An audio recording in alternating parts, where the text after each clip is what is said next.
உலகமே எதிர்பார்த்த Sunita Williams பர்ட்ஜ் Willmore ஸ்பேஸில் இருந்து 9 மாதங்கள் கழித்து மார்ச் அன்னைக்கு இந்திய மணி அளவில் காலை 3:27 மணி ஸ்பேஸ் எக்ஸ் டிராகன்ல 17 ஹவர்ஸ் டிராவல் 1927 டிகிரி செல்சியஸ் ஹீட்டோட 27,000 கிலோமீட்டர் ஸ்பீட்ல வரும்போது அட்மாஸ்பியர் ரீச் பண்ணும்போது கொஞ்சம் கொஞ்சமா ஸ்பீட் குறைக்கப்பட்டு 4 பாராசூட்டுகளின் உதவியோடு அமெரிக்காவின் புளோரிடா பக்கத்துல இருக்க சீல தண்ணீர் பீச்சடிக்கும் ஸ்பிளாஷ் டவுன்ற ப்ராசஸ்ல வெற்றிகரமாக இறக்கப்பட்டது.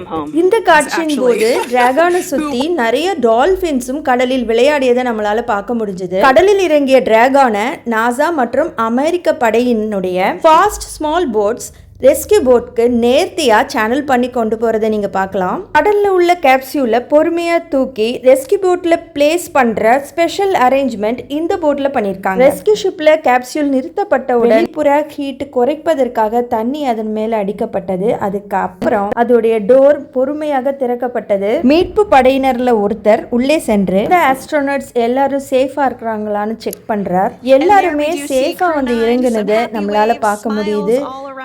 அதே சமயம் ஆஸ்ட்ரோனட்ஸ் எல்லாரும் கவனமாக இறங்குறதுக்கான அரேஞ்ச்மெண்ட்ஸ் வெளியிலே செய்யப்படுகிறது. கொஞ்ச நேரத்திலேயே எல்லாரையும் பொறுமையாக தரையிறக்குறாங்க. அவங்க போன்ஸ் மசில்ஸ்லாம் ரொம்ப ஃப்ரெஜைலா இருக்கும். அதனால கவனமாக அவங்கள வெளியே கொண்டு வராங்க. 9 மாதங்கள் கழித்து சுனிதா வில்லியம்ஸ் இந்த பூமியின் காற்றை சுவாசிக்கிறாங்க.